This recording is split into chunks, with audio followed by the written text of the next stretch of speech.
So today, what we're going to do is we're going to put all of the things that we've learned together into sort of one picture. So if you think about just the things that we've learned in the first, 6 lessons, we learned that, nobody knows how to make a pencil. We learned about the gains of specialization in trade and why all of these things are beneficial. We learned about the demand curve and the supply curve and all kinds of things within those lessons as well. And so today we're going to combine all of this and we're going to describe what is known as the market. All right? And in its broadest sense, there's 2 ways that we can think about this. So we can think of markets as one, a hypothetical place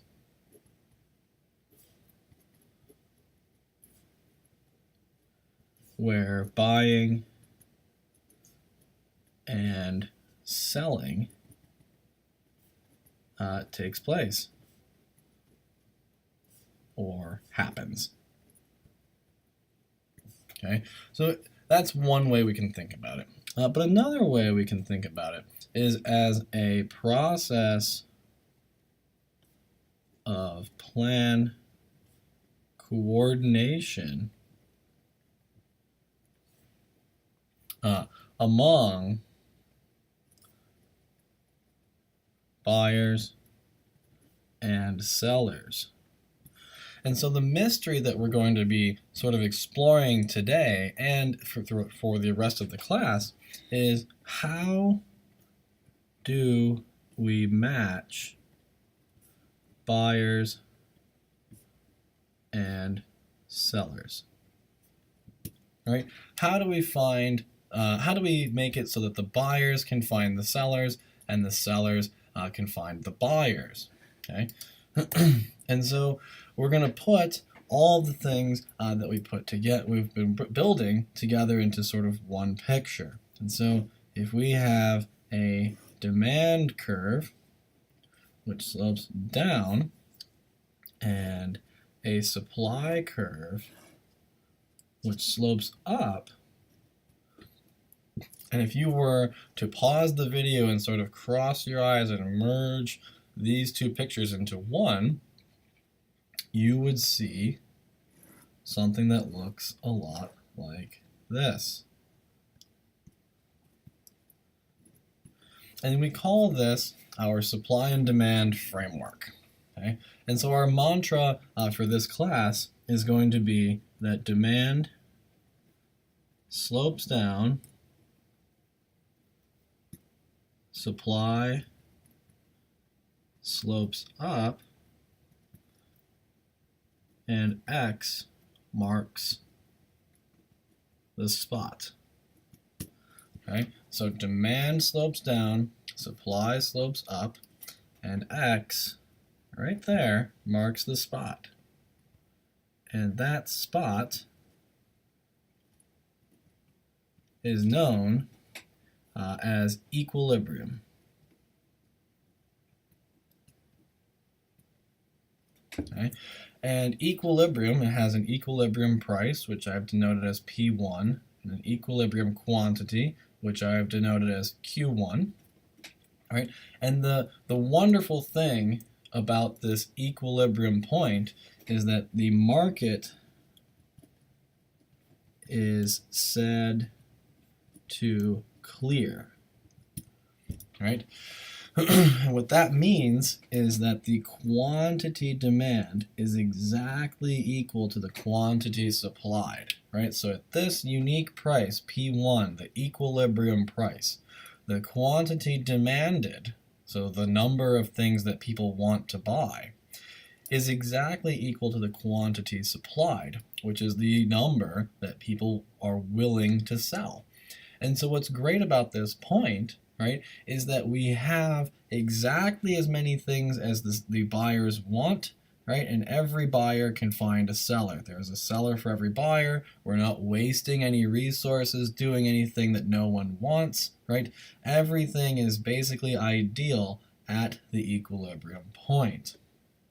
But one question we might want to ask is, sort of how do we find this point in the real world? Okay, and so if you were to think, well, so let's go back to this real quick. If we were to think about it, it actually isn't a terribly difficult thing to imagine, right? We could say the demand curve is the sum of all of the individual demand curves for all the individual people, and the supply curve is the sum of all the individual supply curves for all the individual firms.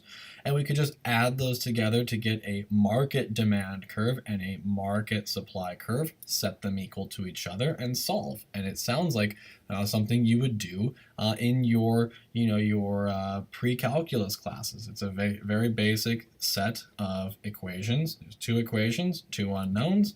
You can set and solve, and it'd be very simple, right? But the interesting thing is that nobody ever actually knows what the market demand and supply curves are. And the reason why we don't know is because no one even knows their own individual demand curves. And so if I were to ask you, like, what is your demand curve? What is the equation for your demand curve for, let's say, apples? You don't know it. You probably have never thought about it before. Okay, and I don't know mine either, and I'm sure no one in your family knows theirs either, or none of your friends knows their demand curve, right? And we certainly don't know each other's supply curves, right? And so we can't even start to add the elements that would be a market demand curve up, but we do know that the demand curve is going to slope down, and we do know that the supply curve is going to slope up, right? But we don't know what they are. And so how could we ever find that equilibrium point, right? How can we find the place where supply and demand intersect if we don't know the equations? All right, and so well, let's think about what would happen in the real world if the price wasn't, P1. Right? And so let's start off by saying that maybe the sellers are a bit overconfident, and let's say they sell at a price, we'll call it P2. So we'll say the market clearing price is $10 per unit, and they say, oh, I bet I could get $30, right? And let's say the equilibrium quantity is, let's say 50, right? So if everything were correct, right, the buyers would buy 50 of them and they'd spend $10 each, and the sellers would produce exactly 50 and they would receive $10 each. But at a price of $30, right, the buyer is only willing to purchase, let's say, 25, right? And at a price of $30, the seller is willing to provide, let's say, 65. This is the quantity supplied, right? And so what we have are 40 units that are not being sold, okay? Or we can think of this in the context of the grocery store. If the quantity supplied is greater than the quantity demanded, then the goods on the shelf will stay there for a very long time, right? The quantity supplied, the amount that the store is willing to sell, is bigger than the amount that people are willing to buy. And so there will be more goods on the shelves that are not being sold. And economists call this an excess supply. Okay. Now, how do we get rid of these 40 units, right? We need to get rid of the 40 units somehow and get us to this 50, this magical 50, right? Well, one way we could do it, right, is we could put a gun, as the sellers, we could put a gun to the heads of the buyers and tell them to buy or die, right?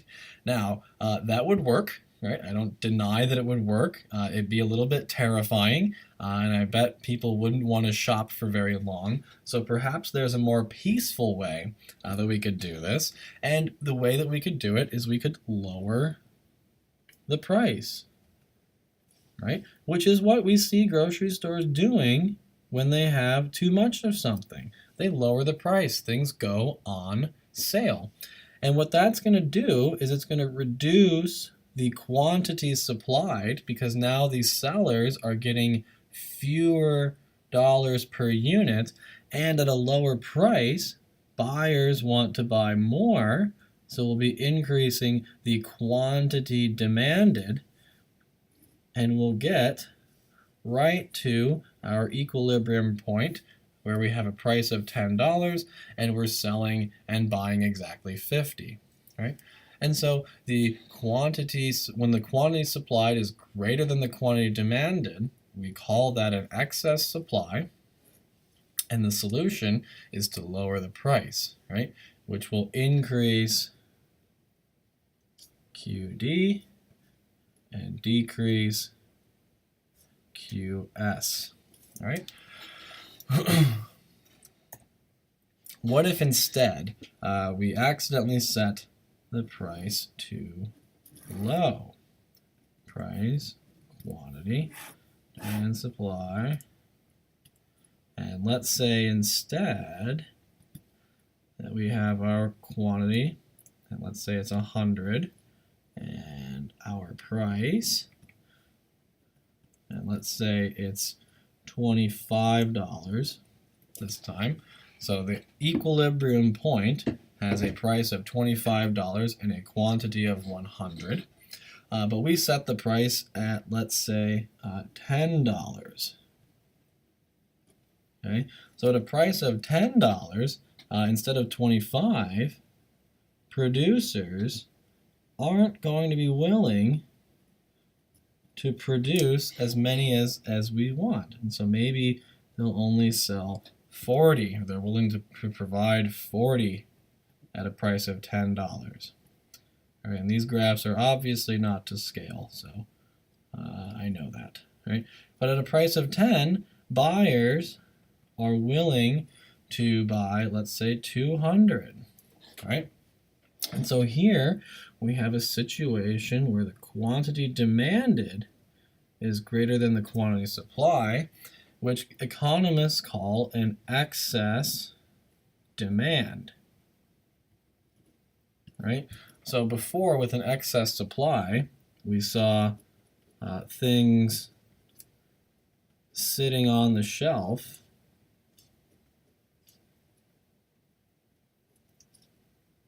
at the store. With an excess demand, we see things flying off the shelf.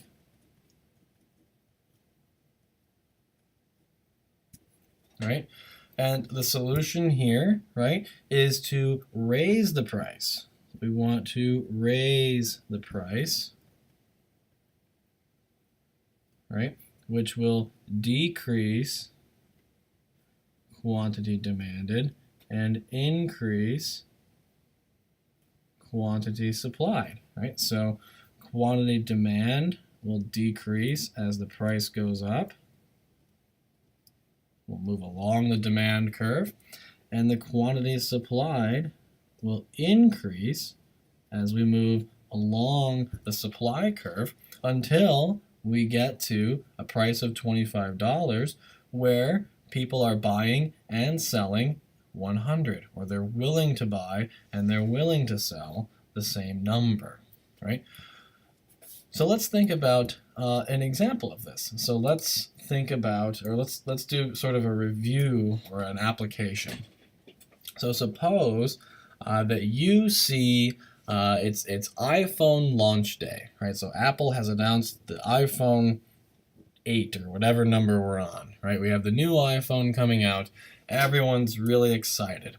And we see them lining up outside the store 3 nights before the iPhone actually goes on sale. So people are standing in line outside the store so that they can get an iPhone. Would that be an example of excess demand or excess supply? What do you think? Okay, so pause the video and see if you can answer this question. So if we see people lining up to buy a product, what that says is that people are paying with their time instead of just with their dollars. And so the dollar price must be too low. So here we see people in lines or queues. Right? We'll see people lining or queuing up. Right?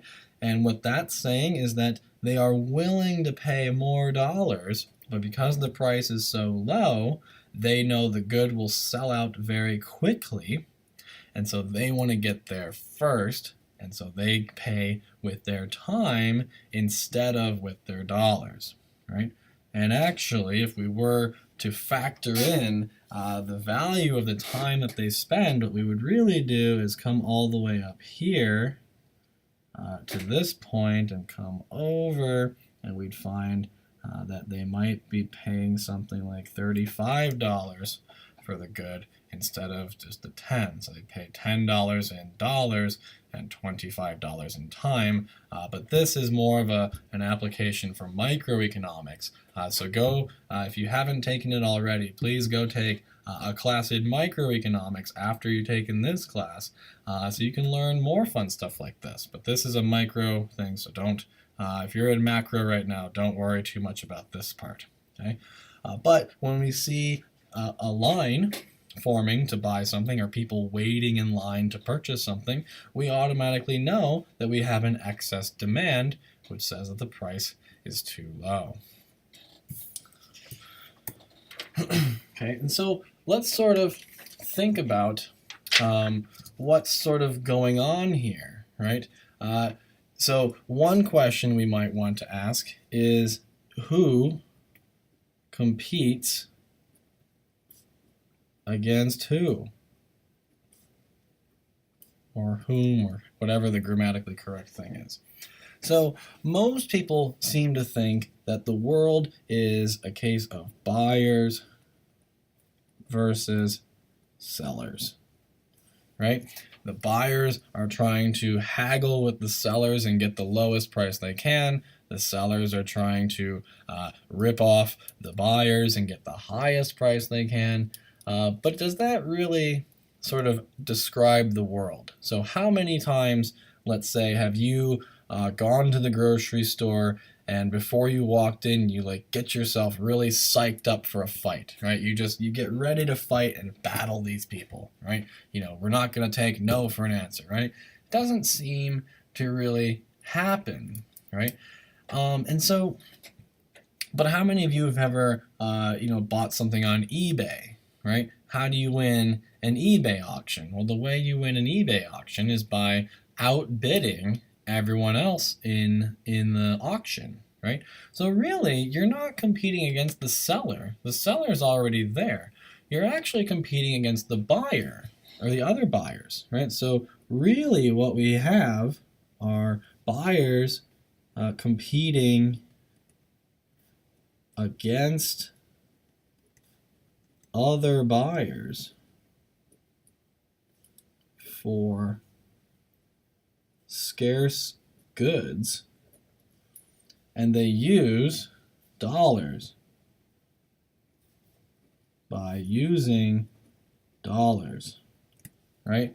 The highest bidder wins, and so your weapon is actually your credit card or your debit card or your wallet, right? You fight against other buyers by offering the seller more dollars. But at the same time, sellers are competing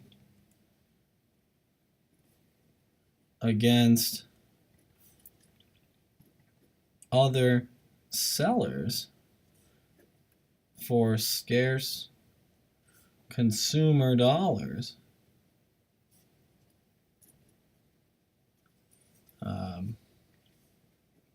by using goods. So the sellers try to convince you to give up your dollars by lowering the price compared to other sellers, right? Or think of it this way. If you've ever gone shopping on Black Friday, right, and you've gone physically shopping, what do you have to do? Who are you actually fighting against, right? You're trying to beat the other buyers. You're not trying to beat the store, right? So it's not really the case that sellers compete against buyers and buyers compete against sellers. It's really buyers competing against other buyers and sellers competing against other sellers, right? Now let's do some things where we're going to shift the supply and demand curves around. So let's pretend, let's do an example, and we'll do it together first, and I'll show you sort of the order in which you should think of things, and then I'll go through some other examples as well. Okay, so let's pretend that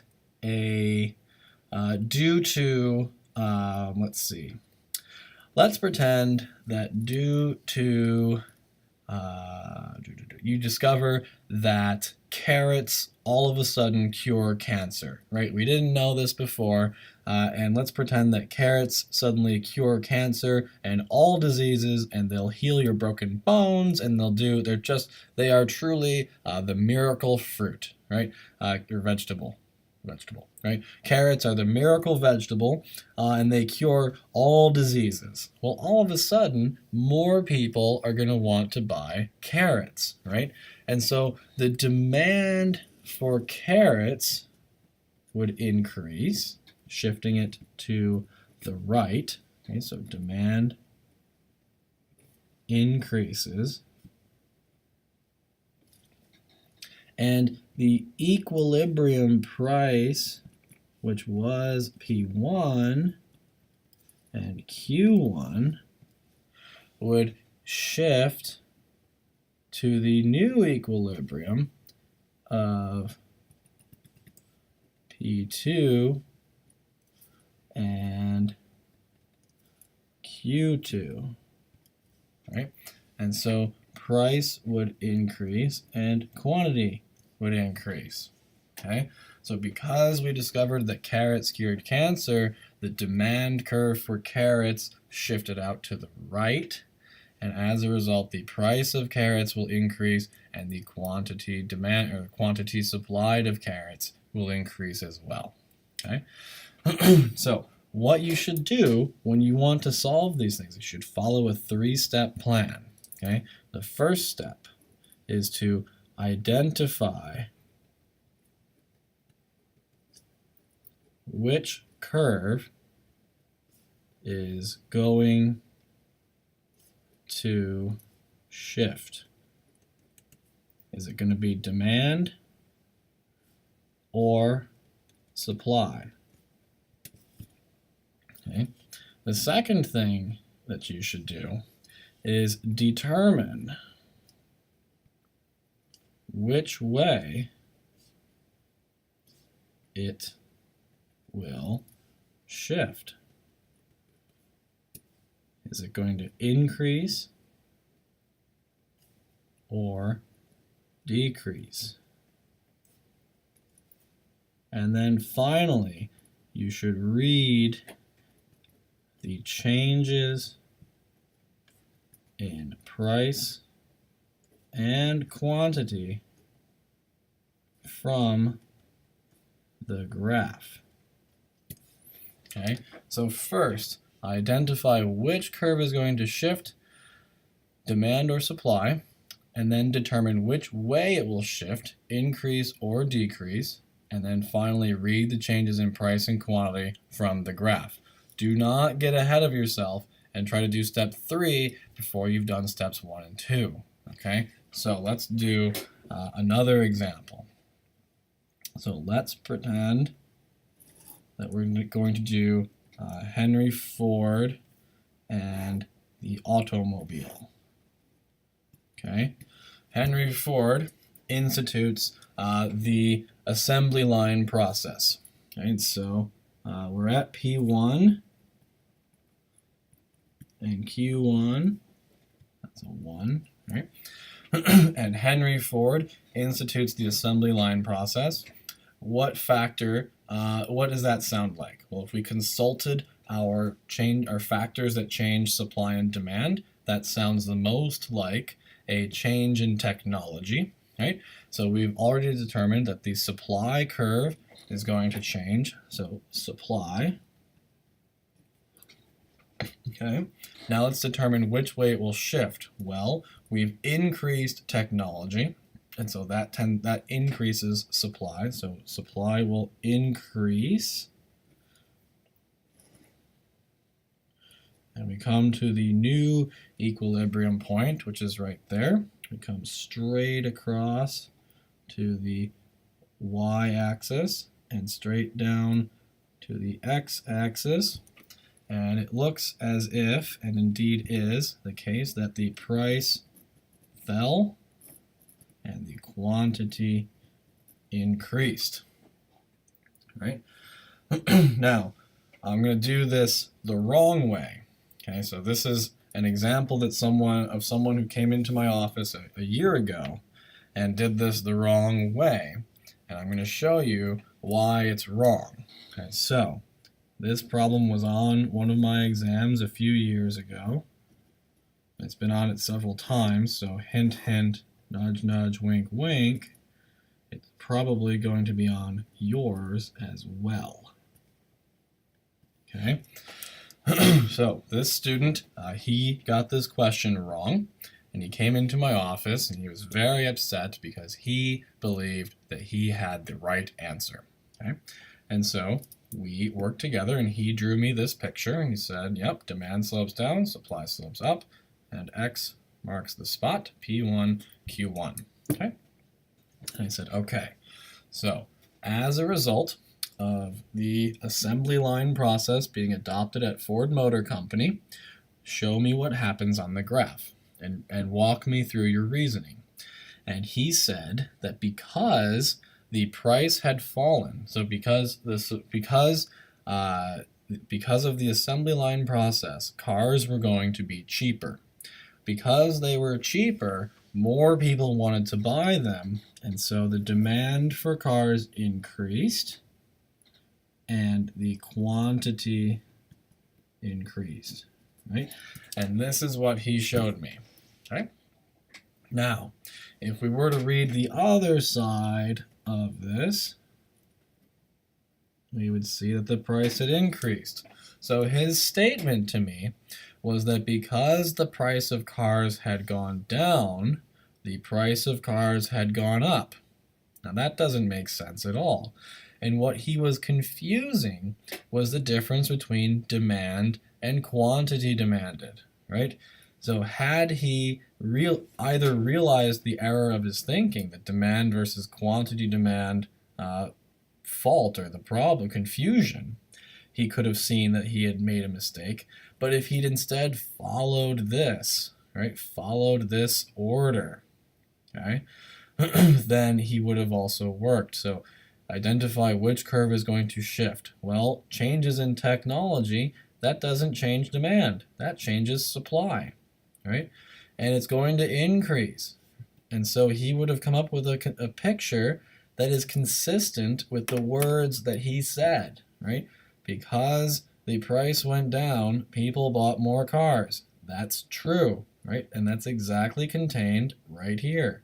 So identify which curve shifts, which way it will shift, and then read the changes in price and quantity from the graph. Okay? Do not get ahead of yourself. Don't do what this person did. I'm going to actually pull out a red marker or a pen because that is how serious this is. Do not do this ever.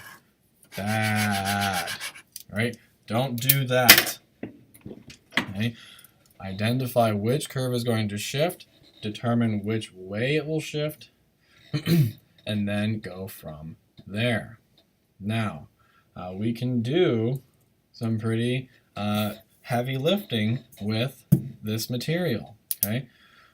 And so but we're going to talk more about this in the next video, but I want to sort of give you a teaser for what's coming and show you sort of what we're going to be talking about.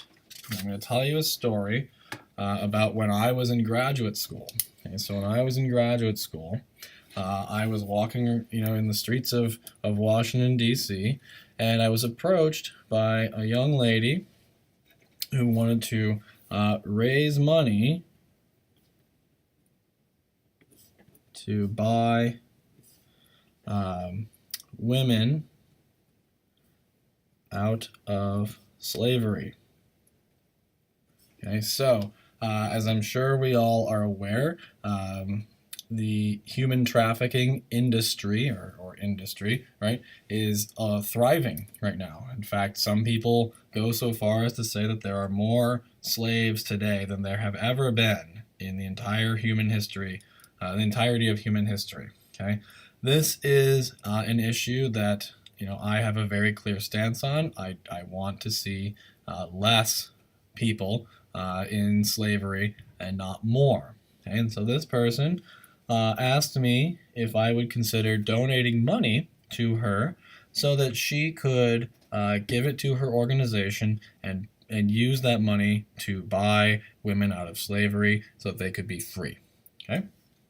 And so I was opposed to this policy. Okay?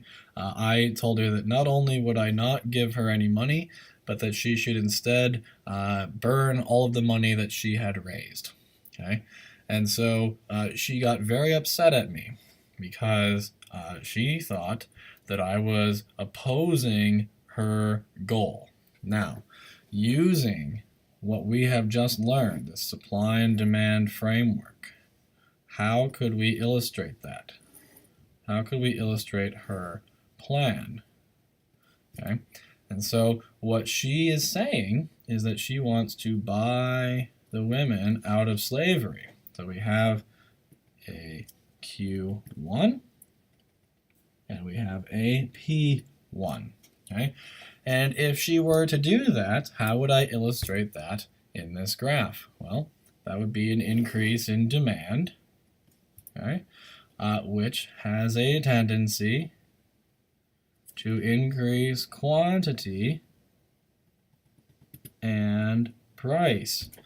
Well, if her goal is to have fewer women captured and sold as slaves, then she's actually accomplished the opposite, because quantity has increased, right, and the price has increased. Okay. And so my back of the envelope calculations or estimations said that, hey, that's going to increase the quantity. And so we call this an unintended consequence, right? Because this intention, her intention was to help people, but the unintended consequence of her actions may have been to actually increase the very thing that she was trying to decrease. Okay?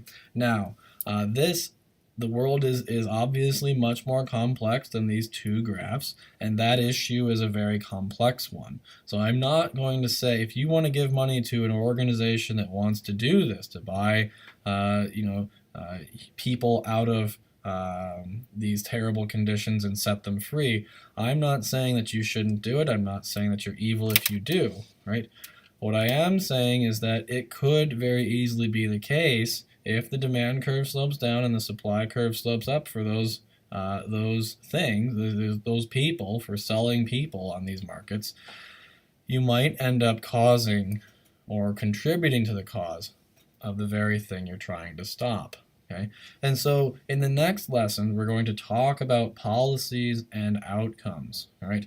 This is not a normative discussion. There will be no normative discussions made or normative things pointed out. They will all be positive. Okay? But we'll go through what that means as well, and we'll then discuss policies and their effects on supply and demand.